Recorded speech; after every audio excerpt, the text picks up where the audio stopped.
दिनैनि गुबै थांखिया जादों नैबे लावफानि आरो जोंनि गोबोरखि बिखा ना गोबोरखि बाजाराव गोबोरखि गोरबो हालामाव गोबां जायगानि बर'फोर जायफ्रा लेन्डलेस जानानै दङ बिथांमोना बेवहाय हा लानानै दंफैयो। किन्तु एज पार दा नर्म्स एफआरसिनि आयेन बायदियै बे हालामावहाय थानो हाया। किन्तु दिनै जोंनि बर' फिसाफ्रा ओरैबायदि आलाय सिलाय जाबाय, गासैबो आलाय सिलाय जानाय बे हालामनि बे एरियानि स्पेसियेलि बे चिरांनि बे लावफानि आरो जोंनि गोबोरखि बाजार हालामनि गोबोरखि गोरबो हालामनि मानसिफोरखौ ज' खालामनानै गुबुन फरेस्ट एरियायावहाय जों रावखौबो दोनालासिनो फरेस्टखौबो जोंनो बासायगोन। बे फरेस्टखौ गायनायनि थाखाय जोंहा गभर्नमेन्टआ मोनसे प्लान लादों। बेवहाय लाख लाख थाखा फैगोन। बिनि खामानिफोरखौबो जोंनि रायजो राजाफ्रानो मावगोन। पार्मानेन्टलि जोंनि बे हालामनि रायजोफ्रा जोङो मोनसे बेबस्था लादों, बयनोबो लेन्ड राइटनि मोन्थाय होनो नागिरदों एसेब्लाबो। किन्तु माबोरै होगोन बेखौ आङो जोंनि एफआरसि कमिटिनि दैदेनगिरिफोरजों सावरायगोन। बेखौ जोङो प्लान लाखाबाय। किन्तु जोंनि मानसिफ्रा माखासे पलिटिकेलि इनस्टिगेसन मोननानै माबा जाया जुया बायदिसिना नागारा नुगारा होननाय बे एखे मा होनगोन सासे गोरलै मानसिनि राव।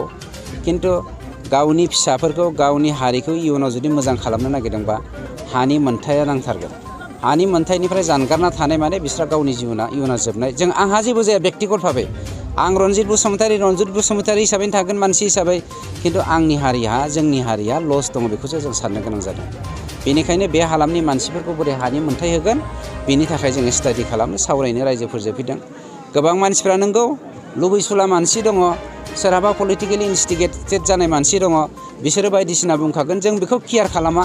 जोंहा आयेन दङ, अननायनिबो आयेन दङ, रागानिबो आयेन दङ। मोननैबो आयेनखौ जों बाहायगोन। जाय अनजायो बिथांमोना अनजागोन, जाय अनजाया बेखौ जोङो रागानि आयेनजों जोङो बिथांमोनखौ समाधान खालामगोन। बाखि खोन्थाया बेखिनियानो। रायजोफ्रा माबोरै सन्तुष्ट जानो? बिथांमोना मोनसे जायगायाव हा सिफायनानै गय गायनानै गुबुन मोनसे जायगायाव फाननाय मोनसे सर' जाबाय जोंनि बर' हारिया। समस्त नर्थ इस्टआनो जोंनि बर'नि हामोन। 7,000 बोसोर जाबाय जों बर'फ्रा बेवहाय रायजो जानाया। हा गैजाया होनबा लासिं सिं राव नङा होमबा? मुसलमानफ्रा फैदों जोंनि हादोराव 1202 मायथाइयाव। आहमफ्रा फैदों जोंनि हादोराव 1222 मायथाइयाव। जोङो फैदों जिसु ख्रिस्ट' जोनोम जानायनि 5,000 बोसोरनि सिगां। किन्तु बर'फ्रासो हा गैया। बेसेबां लासिं सिं बाथ्रा।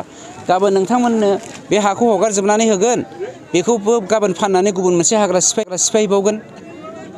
हानि मोन्थाय होननायखौ, थांना थानायनि मोन्थाय होननायखौ जोंनि बर' फिसाफ्रा दाबो साननो रोङाखै।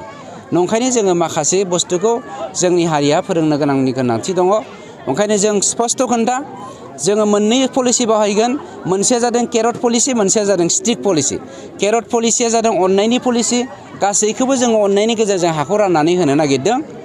जोंनि सरकारा एज पार दा एफआरसिनि रुल बायदि बेखौ मानिबा मानिथों, मानियाबा जोङो स्ट्रिक्ट पलिसि बाहायगोन। बेनो जादों एखेबारे बिराद स्ट्रिक्ट गासैबावबो। जोङो दिनै जागायजेनदोंसो। चिराङाव जागायदों। गाबोन जोङो हल्टुगाव डिभिजनाव थांगोन, समफोर जोङो कसुगाव डिभिजनाव थांगोन। बिनि उनाव थांगोन जोङो Dhansiri division, Udalguri division, Baksa division. गोबां डिभिजनाव जोंहा हानि जेंनाया दङ बर'फ्रा। दुखुनांथावलै बाथ्राफ्रा। क'क्राझारनि मानसिफ्रा दिनै हाखौ रेजिस्टार खालामनानै मियादि फाट्टा खालामना लानो रोङाखै। लासिं बाथ्रा। क'क्राझारनिया रोङाखैबा जोंनि बर' फिसाफ्रानो हानि सायाव कनसियास नङा, बे क्लियार जादों। गतिके हाखौ जोंनि सरकारा थानाय टाइमावनो गासैखौबो हानि जेंनाखौ जोङो फोजोबनो थाखाय दिनै थियारि जाना दं। सोरबाया पलिटिकेल लाबालाबनि थाखाय होख्रावबाय थाथों, जों बेखौ केयार खालामा। जोंनि बर'नि फिसाफ्रा हानि मोन्थाय मोनथारनांगौ, बेसो जोंनि मेइन उद्देश्य। बे नोंथांमोननि बे जा नोजोर, बे सैथो खोन्था। 5 बोसोरनि सिगां जोङो जि दैखरनि दैखौ लोङोमोन, देग्लायनि दिनाव बे दैखरनि रिङा 6 फुट गोजौआव गाहायाव थांनानै दा दैया रानलांदों। थामहिनबा दंफां लाइफां दाननायनि थाखाय जोङो जोंनि जा खेथि मावनाय, दै लोंनाय बेफोरबायदि माखासे जेंनाखौ जानो गोनां जादों। किन्तु जा सिफायखाबाय बिनिफ्राय जों आरो गोदानै सिफायनो होलिया। बेवहाय गाबख्रावबाबो जों निमाहा होआ। गाबोन सबनियानिफ्राय बेवहाय केम्प थागोन। बेवहाय सोरबा हादान सिफायनो फैनायखौ जों गनायनो हाया। बाउन्डारिनि बेबस्था जों खालामखाबाय अलरेडि। बे बाउन्डारि बायदिनो जों मानसिफोरखौ थानो होगोन, बेवहायनो राननो होगोन।